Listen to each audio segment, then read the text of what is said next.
नमस्कार आप सभी को। करंट अफेयर्स के इस सेशन में स्वागत है आप सभी का। और पूर्व की भांति आज भी लगभग 25 प्रश्न रखे गए हैं और 25 प्रश्नों के साथ साथ बहुत सारे अन्य फैक्ट भी हैं जो आपकी परीक्षाओं के लिए महत्वपूर्ण हैं, जहां से आपको आपकी परीक्षा में मदद मिल सकती है। तो चलिए चर्चा की शुरुआत करते हैं और आपको बता दें कि आज आपको वार्षिकांक उम्मीद करता हूं मिल गया होगा, और यदि अभी तक नहीं मिला है तो आप ये मान के चलना है कि सुबह आपको अनिवार्य रूप से जो बिहार राज्य विशेष का वार्षिकांक है वो आपको मिल जाएगा, और इसमें बहुत सारी जानकारियां आपको दी गई हैं। उसको यदि आप फॉलो करते हैं तो बिहार राज्य विशेष का जो आपका करंट अफेयर्स है वो आपका 100% कंप्लीट हो जाएगा। तो चलिए अपनी चर्चा की शुरुआत करते हैं। और सबसे पहले जो पहला प्रश्न हम देखने जा रहे हैं उसकी जब बात करें तो बोला जा रहा है, हाल ही में किस राज्य की कैबिनेट ने बेरोजगार युवाओं के लिए मेरा काम मेरा मान योजना शुरू की है। क्या बोला जा रहा है कि किस राज्य की कैबिनेट द्वारा। यहाँ पे प्रश्न को सबसे पहले कोई भी प्रश्न हो आपको बताया गया है, आपको मैंने बताया है कि कोई भी प्रश्न आपको मिलता है सबसे पहले उसको ध्यान से पढ़ना होता है और कम से कम 2 बार पढ़ना होता है। तो यहाँ याद रखना है किस राज्य की कैबिनेट ने बेरोजगार युवाओं के लिए मेरा काम मेरा मान नामक योजना प्रारंभ की है, ये आपसे पूछा जा रहा है। 4 विकल्प आपके साथ दिए हुए हैं, पंजाब, उत्तराखंड, मध्य प्रदेश, छत्तीसगढ़। इनमें से आपको बताना है कि इनमें से कौन सा सही है। तो चलिए आप में से जो लोग उपस्थित हैं, जो छात्र उपस्थित हैं, रेगुलर आपको जब समय निर्धारित है रात्रि 11 बजे का, तो उम्मीद करता हूं कि आप सभी इस समय पर उपस्थिति अपनी अवश्य दर्ज कराएंगे और प्रयास करें, क्योंकि परीक्षा नजदीक है तो किसी भी क्लास में विलंब से नहीं आना है, ये प्रयास होना चाहिए। क्योंकि विलंब से आने की जो आदत बनी रहती है हमारी, ये परीक्षा भवन में भी होती है, और उससे आप जानते हैं कि इस बार का जब आपको मिलेगा एडमिट कार्ड उसमें आप देखेंगे तो निर्धारित समय से लगभग 1 घंटा पूर्व 2 घंटे पूर्व आपको बुलाया जा रहा है, तो उस पर भी आपको ध्यान देने की जरूरत है। तो कभी भी विलंब नहीं आना चाहिए, ठीक है। कमिटमेंट जो हो उसको पूरा करना चाहिए, चाहे वो छोटा सा छोटा हो या बड़ा सा बड़ा, ठीक है। चलो इसको बताओ, मेरा काम मेरा मान योजना। देखो, मेरा काम मेरा मान योजना की जब बात करते हैं तो पंजाब कैबिनेट ने इस योजना को पारित किया था, तो इसका सही उत्तर हो जाएगा पंजाब, ठीक है। पंजाब इसका सही उत्तर होगा। जैसे ही बात पंजाब की आती है, कुछ चीजें आपको पता होना चाहिए। पंजाब में जब से आम आदमी पार्टी की सरकार बनी है, भगवंत मान जब से मुख्यमंत्री बने हैं पंजाब के, तो सबसे पहला बेहतर कदम जो उन्होंने उठाया वो एक विधायक एक पेंशन योजना इन्होंने प्रारंभ की।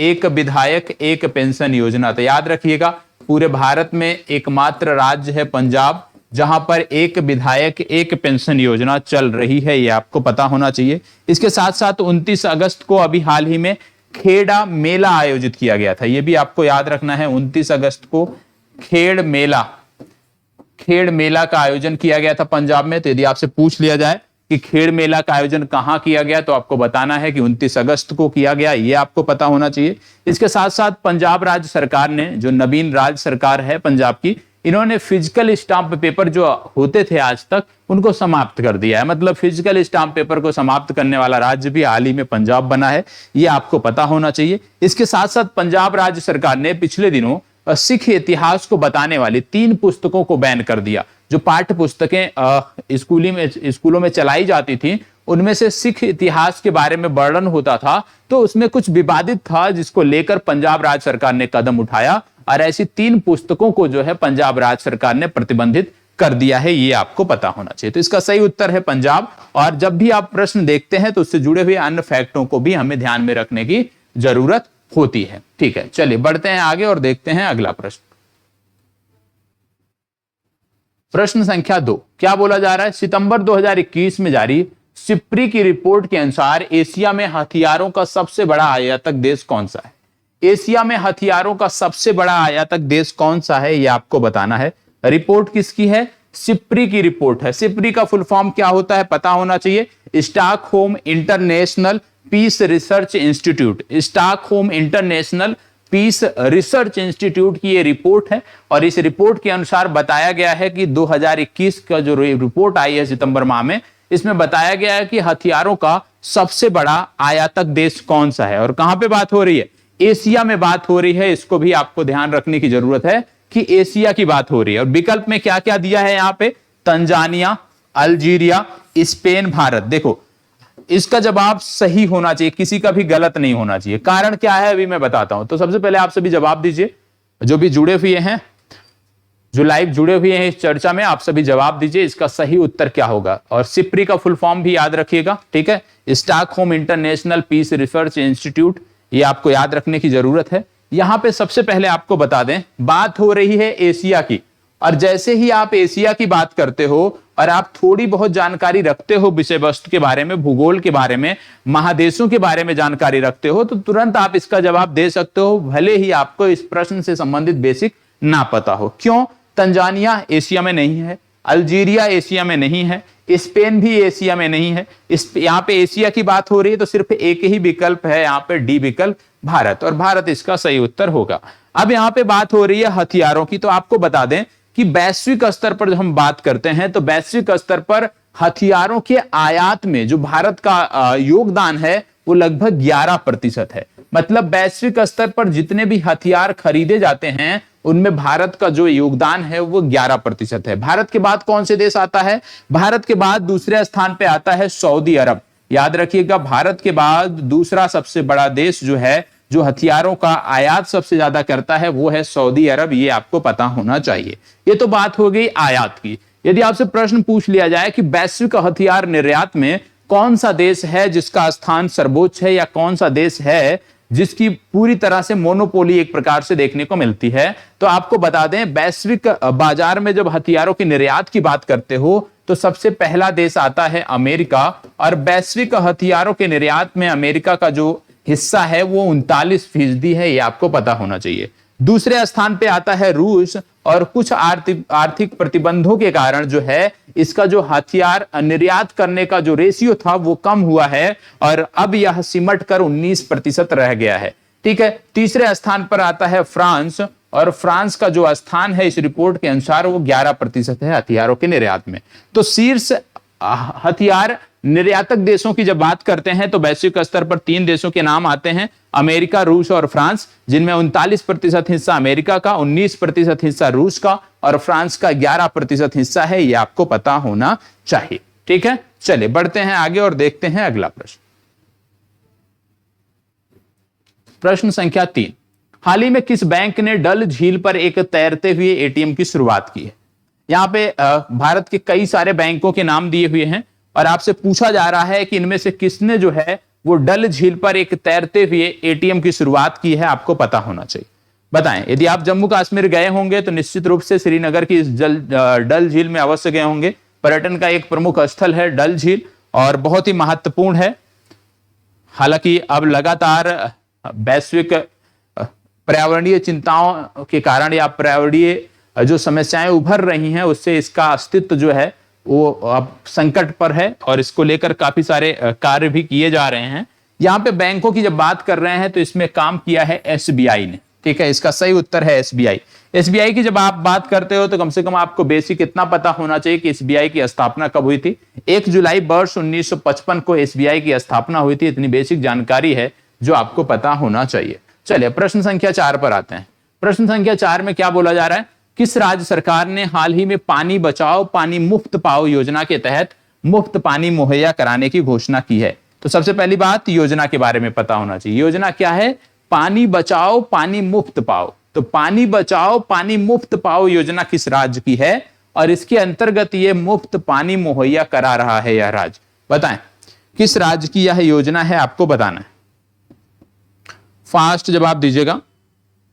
आप जानते हैं भारत का एक राज्य था जो 19 दिसंबर को, याद रखिएगा, 19 दिसंबर को आप कह सकते हो मुक्त हुआ था, आजाद हुआ था, और पुर्तगालियों से मुक्त हुआ था। वर्ष 1961 की घटना थी, और जब वर्ष 1961 की 19 दिसंबर की घटना की बात करते हैं और पुर्तगालियों से मुक्त होने की बात करते हैं तो गोवा दमन दीव का नाम आता है।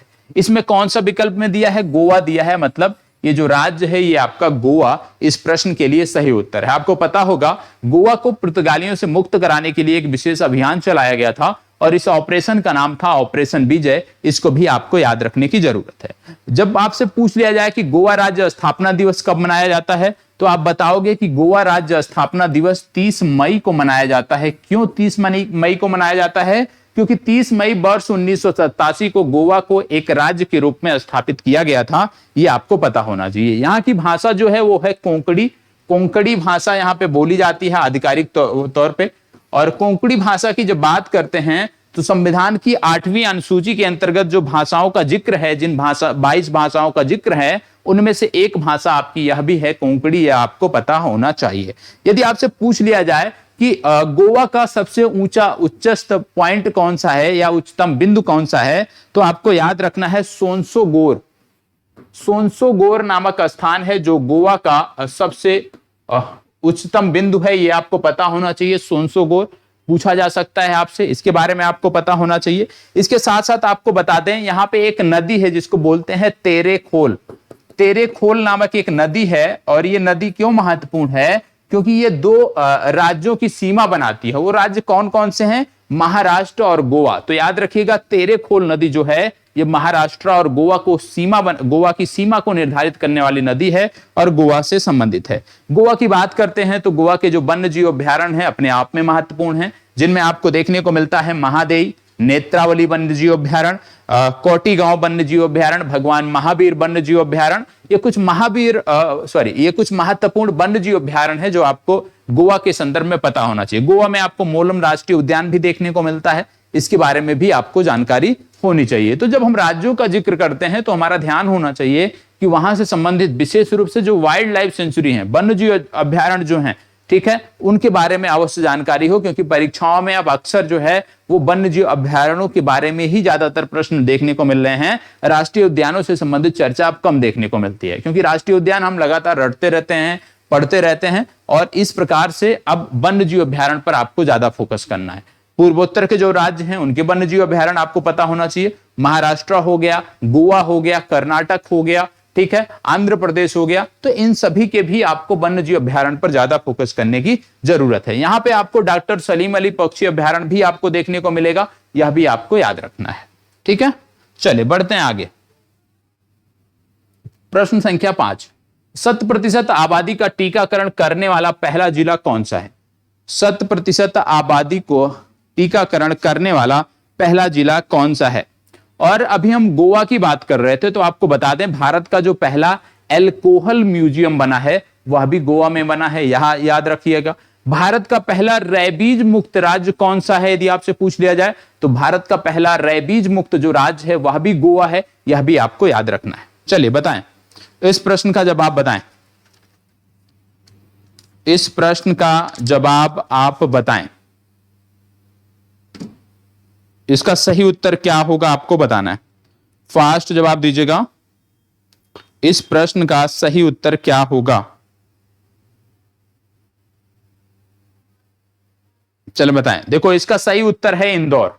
सही उत्तर क्या है? इसका सही उत्तर है इंदौर। और जब आप इंदौर की बात करते हो तो आपको पता होगा इंदौर स्थित कहां पे है? मध्य प्रदेश से संबंधित आपका शहर है इंदौर, और लगातार चर्चा में रहने वाला शहर है। तो इसका सही उत्तर है इंदौर, ये आपको पता होना चाहिए। ठीक है, अब इसमें इंदौर के साथ और क्या चीजें आपको याद रखने की जरूरत है? इसमें याद रखने की जरूरत है मध्य प्रदेश के बारे में कुछ अन्य फैक्ट के बारे में, जिनमें सबसे पहले आप देखोगे ओंकारेश्वर बांध के बारे में। ओंकारेश्वर बांध ये यहीं से संदर्भित है, क्यों चर्चा में है ये आपको कमेंट बॉक्स में बताना है। वर्तमान समय में ओंकारेश्वर बांध मध्य प्रदेश का क्यों चर्चा में है, ये आपको कमेंट बॉक्स में शेयर करना है। आपको बता दें, मध्य प्रदेश में मुख्यमंत्री बाल आशीर्वाद योजना चलाई जा रही है, ये आपको पता होना चाहिए। विश्व का सबसे बड़ा जो तैरता हुआ आप कहेंगे सौर ऊर्जा संयंत्र है, वो मध्य प्रदेश में लगाया जा रहा है, ये आपको पता होना चाहिए। अमर शहीद चंद्रशेखर की जो प्रतिमा स्थापित की गई, पिछले दिनों मैंने आपको बताया, वो कहां पे स्थापित की गई? भोपाल शहर में स्थापित की गई। और भोपाल की जब बात करते हैं तो राजा भोज के बारे में भी आपको पता होना चाहिए। इसको बताइए, हाल ही में किस प्रौद्योगिकी संस्थान ने दुनिया का पहला plant based smart air purifier विकसित किया है? क्या बोला जा रहा है? प्लांट बेस्ड, दुनिया का पहला plant based smart air purifier की बात हो रही है, बताएं। प्लांट बेस्ड पहला एयर प्यूरिफायर किस प्रौद्योगिकी संस्थान ने विकसित किया है, इसके बारे में आपको बताना है। यहां पे 4 भारत के प्रौद्योगिकी संस्थानों का नाम दिया हुआ है, IIT Ropar, IIT Roorkee, IIT Kanpur, IIT Delhi. बताएं, फास्ट जवाब दीजिएगा।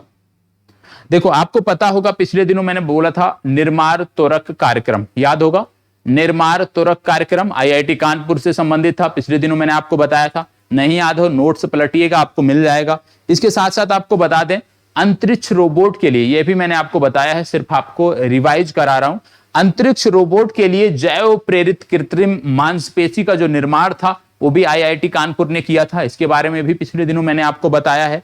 ये भी बताया है कि आईआईटी मद्रास ने जो है विशेष रूप से एक रोबोट तैयार किया है जो सेप्टिक टैंक की सफाई में मदद करेगा, ये मैंने आपको बताया है। और यह भी आपको याद होगा कि भारतीय भाषा प्रौद्योगिकी को बढ़ावा देने के लिए आईआईटी मद्रास ने नीलकर्णी केंद्र की स्थापना की है, इसके बारे में भी आपको बताया गया है। यहां पे जब हम बात करते हैं तो इसका सही उत्तर है आईआईटी रोपर, ठीक है, डी विकल्प इसका सही उत्तर है। चलिए आगे बढ़ते हैं।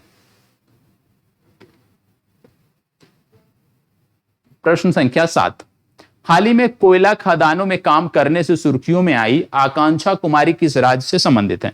आकांक्षा कुमारी के बारे में बात हो रही है। आपको बता दें ये भारत की पहली महिला इंजीनियर हैं जो कोयला खदानों में नियुक्त हुई हैं। कोयला खदानों में जिनको जॉब मिली है तो ये चर्चा में है, झारखंड से संबंधित महिला हैं, तो इसका सही उत्तर हो जाएगा झारखंड। और जब झारखंड की बात आती है तो आपको पता होगा झारखंड में कई सारी योजनाएं चल रही हैं, जैसे नीलांबर पीतांबर जल समृद्धि योजना, आपको पता होगा नीलांबर पीतांबर जल समृद्धि योजना। आपको पता होगा सहाय योजना, विशेष रूप से युवा खेल प्रतिभाओं को आगे बढ़ाने के लिए सहाय योजना चलाई जा रही है इस राज्य में। आपको यह भी पता होगा कि यहाँ का एक स्थान है जामताड़ा, और जामताड़ा जो था क्यों चर्चा में था, क्योंकि जामताड़ा हर गांव में पुस्तकालय वाला भारत का पहला जिला बना है, इसके बारे में मैंने आपको बताया था। और आपको यह भी पता होगा कि गुरुजी स्टूडेंट क्रेडिट कार्ड योजना जो है वो झारखंड में चलाई जा रही है, ठीक है। तो इसका सही उत्तर क्या हो गया? झारखंड इसका सही उत्तर है। आगे, हाल ही में बहुराष्ट्रीय संयुक्त सैन्य अभ्यास ब्राइट स्टार की मेजबानी किस देश ने की है? क्या बोला जा रहा है? संयुक्त सैन्य अभ्यास ब्राइट स्टार की मेजबानी किस देश ने की है, आपको बताना है, बताइएगा। संयुक्त सैन्य अभ्यास ब्राइट स्टार की मेजबानी किस देश ने की है? और इससे जुड़ा हुआ कुछ फैक्ट मैं अभी बताऊंगा इस चर्चा के लास्ट में। इससे जुड़े हुए कुछ फैक्ट की बात की जाएगी जो आपसे जुड़े हुए होंगे, क्योंकि ये जो देश आपका है जहां पर ये ब्राइट स्टार नामक बहुपक्षीय सैन्य अभ्यास हुआ है, ये देश लाल सागर से जुड़ता है। और लाल सागर की जब बात करते हैं तो लाल सागर अपने आप में महत्वपूर्ण है, रेड सी अपने आप में महत्वपूर्ण है। उससे जुड़े हुए सभी देशों के बारे में अभी थोड़ी देर बाद हम जिक्र करेंगे जब हमारे प्रश्नों की चर्चा समाप्त हो जाती है। अभी के लिए सिर्फ इतना याद रखिएगा कि इसका जो आयोजन है वो मिस्र में किया गया, ठीक है। कहां पे किया गया? मिस्र में किया गया। सी विकल्प आपका सही उत्तर है, ठीक है। अभी इससे संबंधित डिटेल में चर्चा होगी क्योंकि ये भूगोल के संदर्भ में भी आपकी परीक्षा के लिए महत्वपूर्ण है। इसको बताएं, हाल ही में किस राज्य सरकार ने आत्मनिर्भर कृषि योजना की शुरुआत की है? आत्मनिर्भर कृषि योजना की शुरुआत किसके द्वारा की गई है, आपको बताना है। आत्मनिर्भर कृषि योजना की शुरुआत किसके द्वारा की गई है? आपको कई बार मैंने एक टाइगर रिजर्व के बारे में बताया है, यदि आपको याद हो, नामदफा टाइगर रिजर्व के बारे में मैंने आपको कई बार बताया है। नामदफा टाइगर रिजर्व, और नामदफा टाइगर रिजर्व की जब बात करते हैं मैंने आपको बताया कि विश्व का सर्वाधिक ऊंचाई पर स्थित जो टाइगर रिजर्व है वो आपका है नामदफा टाइगर रिजर्व। और नामदफा टाइगर रिजर्व आपको देखने को मिलता है अरुणाचल प्रदेश में। इसका मतलब क्या है? इस प्रश्न का सही उत्तर है अरुणाचल प्रदेश, ठीक है। चले अगला प्रश्न, हाल ही में भारतीय प्रधानमंत्री ने इस्कॉन के संस्थापक स्वामी प्रभुपाद की जयंती पर कितने रुपए का स्मारक सिक्का जारी किया? आप जानते होंगे कि इस प्रकार के प्रश्न प्रत्येक परीक्षा में पूछे जा रहे हैं।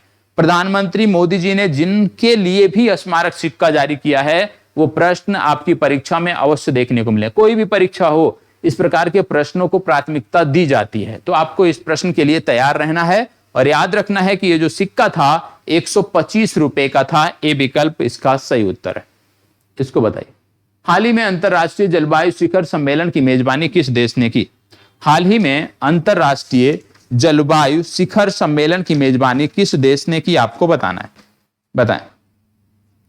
हाल ही में अंतरराष्ट्रीय जलवायु शिखर सम्मेलन की मेजबानी किस देश ने की, आपको बताना है। फास्ट जवाब दीजिएगा। 4 विकल्प हैं, फ्रांस, स्विट्जरलैंड, भारत और श्रीलंका। इनमें से आपको अपने विकल्प का चुनाव करना है, बताएं। देखो इसका सही उत्तर है भारत, सी विकल्प इसका सही उत्तर है। इसको बताओ, हाल ही में किस राज्य ने ओबीसी के लिए 27% आरक्षण को मंजूरी दी है? यह राज्य कौन सा है जिसने ओबीसी के लिए 27% आरक्षण को मंजूरी दी है? आपको बताना है, बताइएगा।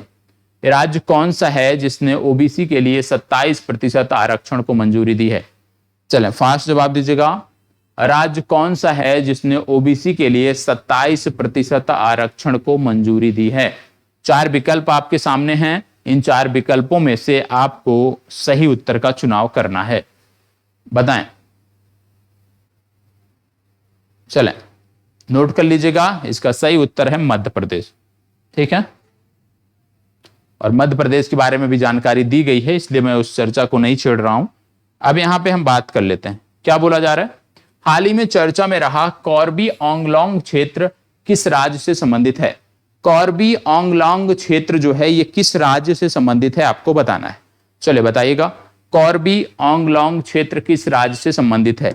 आपको बता दें कि ये जो राज्य है यहां पे एक आपको Deepor Beel wildlife sanctuary भी देखने को मिलता है। दीपोर बोल वाइल्ड लाइफ सेंचुरी भी देखने को मिलता है, ये आपको पता होना चाहिए। और दीपोर बेल कहीं बोला जाता है, कहीं दीपोर बील बोला जाता है। ठीक है, तो जो भी आप समझते हो दीपोर बील या दीपोर बेल, तो दीपोर बील वाइल्ड लाइफ सेंचुरी यहां से संबंधित है। और दीपोर बील जो वाइल्ड लाइफ सेंचुरी थी, इसको पर्यावरणीय प्रभाव के कारण संवेदनशील क्षेत्र घोषित किया गया था। और जब हम बात करते हैं दीपोर बील की, तो आपका सही जवाब हो जाएगा असम। ठीक है, और असम की जब बात करते हैं तो याद रखिएगा, असम राज्य सरकार ने एक योजना की शुरुआत की है शिक्षा के लिए, जिसका नाम है विद्यारथ स्कूल ऑन व्हील्स परियोजना। विद्यारथ स्कूल ऑन व्हील्स परियोजना की शुरुआत असम राज्य ने की है, ये आपको पता होना चाहिए। इसके साथ साथ आपने नाम सुना होगा लवलीना बोरगोहेन, और लवलीना बोरगोहेन को असम राज्य ने अपनी समग्र शिक्षा अभियान का ब्रांड एम्बेसडर नियुक्त किया है, यह भी आपको पता होना चाहिए। आपको यह भी पता होना चाहिए कि लवलीना बोरगोहेन किस खेल से जुड़ी हुई हैं, ये आप बताओगे कि लवलीना बोरगोहेन का खेल कौन सा है। ये आज का होमवर्क है, होमवर्क नंबर 01। ठीक है, चलिए अगला प्रश्न देखते हैं। साझा भाग्य 2021 नामक सैन्य अभ्यास निम्नलिखित में से कौन सा देश शामिल नहीं था? एक सैन्य अभ्यास की बात हो रही है जिसका नाम है साझा भाग्य। तो साझा भाग्य नामक जो सैन्य अभ्यास है, इनमें से कौन सा देश शामिल नहीं था, यह आपको बताना है। मंगोलिया, पाकिस्तान, चीन, थाईलैंड, इनमें से कौन सा देश शामिल नहीं था, आपको बताना है। फास्ट जवाब दीजिएगा, इनमें से कौन सा देश शामिल नहीं था, बताएं। इनमें से कौन सा देश शामिल नहीं था? याद रखिएगा, इनमें से सभी देश, मंगोलिया, पाकिस्तान, चीन, थाईलैंड, सभी शामिल थे। इसका आयोजन भी मंगोलिया में किया गया, यह भी आपको याद रखना है। और मंगोलिया के बारे में जब बात करते हैं तो आपको यह भी पता होना चाहिए, भारत भी मंगोलिया के साथ एक सैन्य अभ्यास करता है जिसका नाम है नोमैडिक एलिफेंट। यह भी आपको याद रखना है, नोमैडिक एलिफेंट नामक सैन्य अभ्यास भारत मंगोलिया के साथ करता है। ठीक है, इसके साथ साथ आपको बता दें कि भारत और अल्जीरिया, अल्जीरिया अफ्रीका का एक देश है, तो भारत और अल्जीरिया के मध्य एक सैन्य अभ्यास आयोजित हुआ था। और इस सैन्य अभ्यास में, यह पहला सैन्य अभ्यास था, नौसैनिक सैन्य अभ्यास था भारत और अल्जीरिया के मध्य। और इसमें यदि हम बात करें तो INS तवर जो है, ये भारत की तरफ से भाग लिया था। तो INS तवर ने इसमें भाग लिया। भारत और अल्जीरिया के मध्य ये पहला सैन्य अभ्यास था, नौसैनिक सैन्य अभ्यास था। ये जानकारी आपको होनी चाहिए। चलिए बढ़ते हैं आगे। अगला है, हाल ही में किस क्षेत्र के बिलो क्रिकेट बैट को भौगोलिक संकेत दिया गया? मतलब किस क्षेत्र के बिलो क्रिकेट बैट को GI टैग प्राप्त हुआ है, यह आपसे पूछा जा रहा है। कश्मीर, मेरठ, नागपुर, पुणे। कश्मीर, मेरठ, नागपुर, पुणे, यह आपको बताना है कि किस क्षेत्र के क्रिकेट बैट को GI टैग प्रदान किया गया।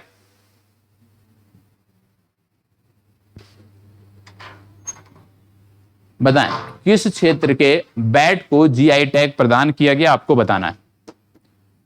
देखो आपको बता दें, ये जो बिलो बैट है, ये बिलो बैट कश्मीर क्षेत्र में बनते हैं, तो इसका ए विकल्प सही उत्तर है। और ये प्रश्न पूछा जा सकता है, आप जानते हैं, क्योंकि आने वाला जो माह है और ये जो माह आपका चल रहा है, पूरे विश्व में क्रिकेट की धूम मची हुई है।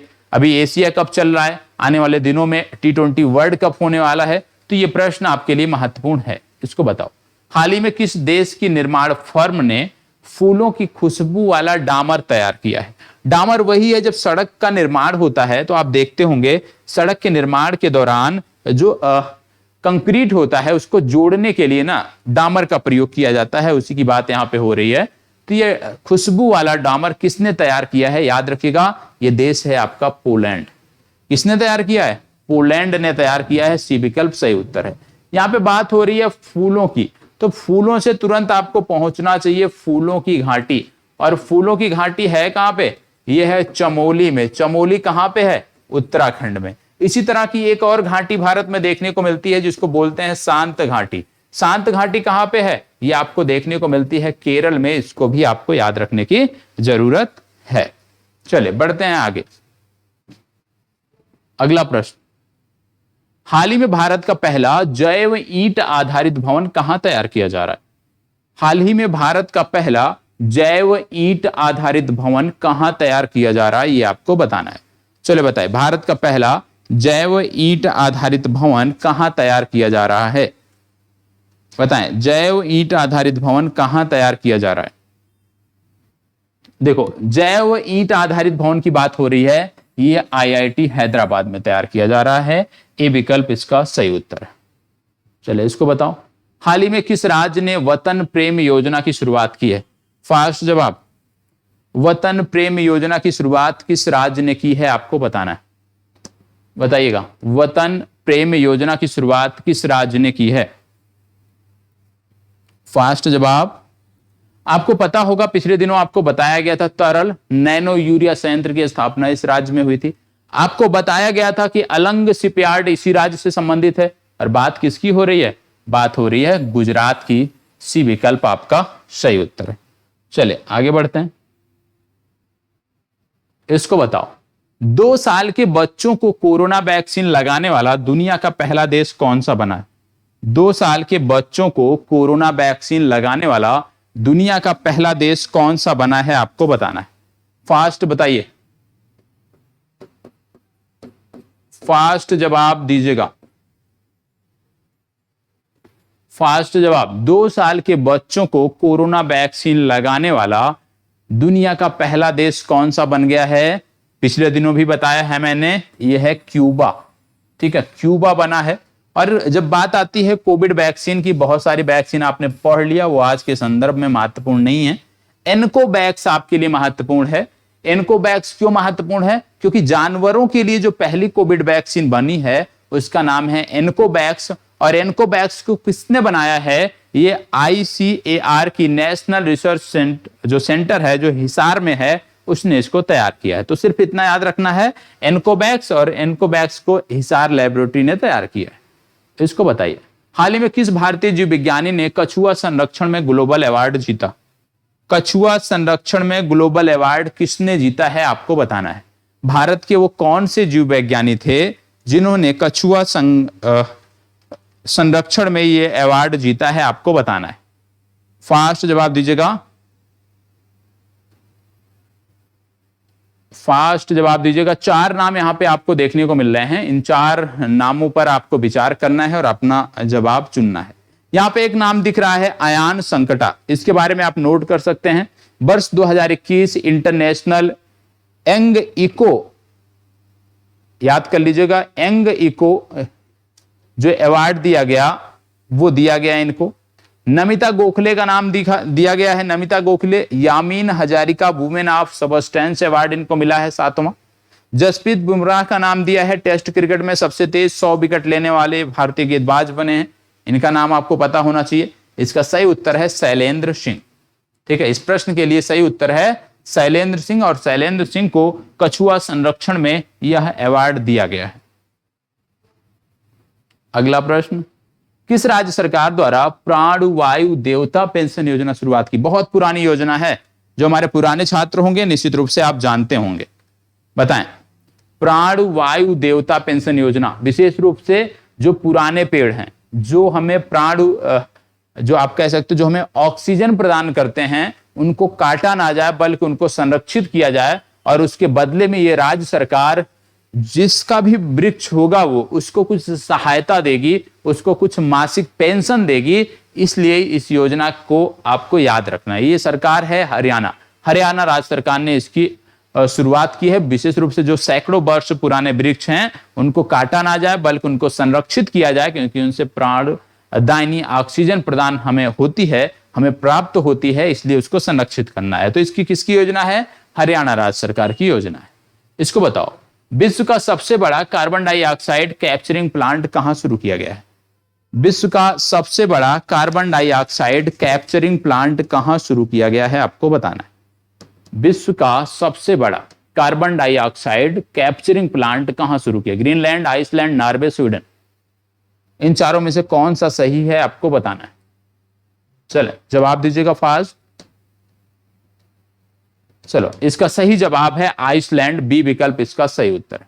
इसको बताओ, किस देश में छोटे पैमाने पर भांग, जिसको कैनाबिस बोलते हैं, भांग की खेती को वैध बनाने का निर्णय लिया है? ऐसा कौन सा देश है जिसने सीमित स्तर पर, यदि हम बात करें तो जो भांग की खेती थी उसको अलाउ कर दिया है, उसको लीगल कर दिया है? वो देश कौन सा है आपको बताना है। यहां पे 4 देश दिए हैं, मैक्सिको, पाकिस्तान, इटली, अफगानिस्तान। वो देश कौन सा है आपको बताना है। फास्ट जवाब दीजिएगा। चले बताएं। ये देश आपका है इटली। कौन सा देश है? इटली, सी विकल्प इसका सही उत्तर है। इसको बताइए, पावर सेक्टर में साइबर सिक्योरिटी लागू करने वाला भारत का पहला राज्य कौन सा है? पावर सेक्टर में साइबर सिक्योरिटी लागू करने वाला भारत का पहला राज्य कौन सा है, बताएं। पावर सेक्टर में साइबर सिक्योरिटी लागू करने वाला भारत का पहला राज्य कौन सा है आपको बताना है। फास्ट जवाब, भारत का पहला राज्य कौन सा है? मध्य प्रदेश, राजस्थान, तेलंगाना या केरल? इसका सही उत्तर है ए विकल्प, मध्य प्रदेश। चलिए इसको बताएं। हाल ही में तमिलनाडु की मन्नार की खाड़ी में ऊर्जा द्वीप बनाने की घोषणा की गई है। इनमें कौन सा देश सहायता उपलब्ध करा रहा है? मतलब तमिलनाडु के पास जो मन्नार की खाड़ी है वहां पर ऊर्जा द्वीप बनाने की बात की जा रही है, और ये जो ऊर्जा द्वीप बन रहा है इसमें एक सरकार है जो सहायता हमारी कर रही है। वो कौन सी सरकार है, यही आपसे पूछा जा रहा है, बताएं। वो कौन सी सरकार है जो ऊर्जा द्वीप बनाने में हमें सहायता प्रदान कर रही है, बताएं। वो कौन सी सरकार है जो ऊर्जा द्वीप बनाने में हमें सहायता प्रदान कर रही है? याद रखिएगा, ये सरकार है डेनमार्क। ठीक है, अब आज का अभ्यास प्रश्न क्या बोला जा रहा है? हाल ही में वीडियो कॉन्फ्रेंसिंग के माध्यम से प्रधानमंत्री ने अत्याधुनिक सरदार धाम भवन का उद्घाटन किस शहर में किया? वीडियो कॉन्फ्रेंसिंग के माध्यम से सरदार धाम भवन का उद्घाटन भारतीय प्रधानमंत्री ने किस शहर में किया आपको बताना है। एक स्क्रीनशॉट आप ले लीजिए इसका, क्योंकि इस प्रश्न का जवाब आपको कमेंट बॉक्स में देना है। आपका अभ्यास प्रश्न है, महत्वपूर्ण है। ठीक है, चलिए अब फैक्ट को देख लेते हैं रिकैप सेक्शन के अंतर्गत। सबसे पहली बात, बिहार पर आधारित किस फिल्म को ऑस्कर 2022 के लिए नामित किया गया? बिहार पर आधारित किस फिल्म को ऑस्कर 2022 के लिए नामित किया गया? इसका नाम है राइटिंग विद फायर।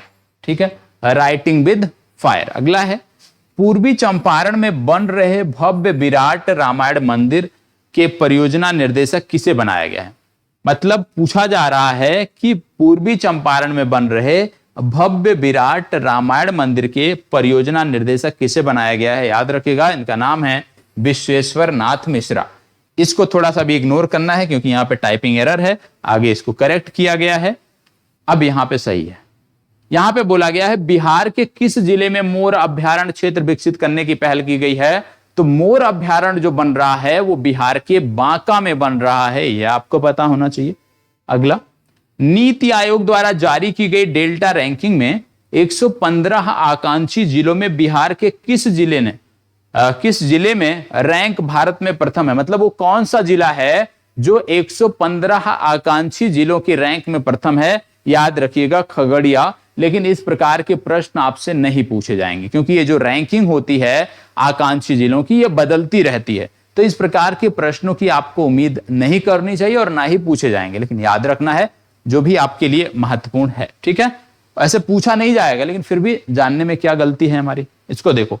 बिहार के किन दो लेखकों को साहित्य अकादमी 2021 के युवा पुरस्कार से सम्मानित किया गया? तो याद रखना है, बिहार के वो दो लेखक जिनको साहित्य अकादमी 2021 के युवा पुरस्कार से सम्मानित किया गया, वो अनमोल और अमित हैं। इनका नाम आपको पता होना चाहिए। आगे, बिहार का कौन सा शहर पहला कचरा मुक्त शहर बन गया है? तो बिहार का पहला कचरा मुक्त शहर है सुपौल। बिहार में देश रत्न डॉक्टर राजेंद्र प्रसाद के जन्म दिवस को राज्य सरकार द्वारा किस रूप में मनाया जाएगा? मेघा दिवस के रूप में मनाएंगे। तो मेघा दिवस का संबंध किससे हो गया? डॉक्टर राजेंद्र प्रसाद के जन्मदिन से हो गया। आगे, बिहार के किस जिले में पुरातात्विक स्थल के रूप में पुरातन अवशेष मिलने के जो साक्ष्य हैं वो मिले हैं, संकेत मिले हैं? तो ये है बांका। ये आपको पता होना चाहिए। आगे, अगला, बिहार सरकार द्वारा शिक्षा का सर्वश्रेष्ठ पुरस्कार मौलाना अबुल कलाम आजाद शिक्षा पुरस्कार 2021 से किसे सम्मानित किया गया? बोला जा रहा है बिहार राज्य का जो सर्वश्रेष्ठ पुरस्कार है विशेष रूप से शिक्षा का, वो किसको दिया गया? तो याद रखना है, वर्ष 2021 के लिए डॉक्टर शंकरनाथ झा को दिया गया। अगला, बिहार के किस स्वर्ण पदक विजेता खिलाड़ी को राष्ट्रपति द्वारा ध्यानचंद खेल रत्न अवार्ड से सम्मानित किया गया? तो इनका नाम है प्रमोद भगत। इनका नाम आपको याद रखना है, ठीक है। तो प्रमोद भगत को राष्ट्रपति ने ध्यानचंद खेल रत्न अवार्ड से सम्मानित किया। अगला, बिहार सरकार द्वारा राज्य के किस जिले में मंकी पार्क बनाया जा रहा है? तो अररिया में मंकी पार्क बन रहा है। इसको बताओ। बिहार का पहला सीबीजी प्लांट किस जिले में लगाया जा रहा है? कंप्रेस्ड बायोगैस प्लांट किस जिले में लगाया जा रहा है? तो बिहार का पहला कंप्रेस्ड बायोगैस जो प्लांट है वो बक्सर में लगाया जा रहा है। अगला आपका फैक्ट क्या है?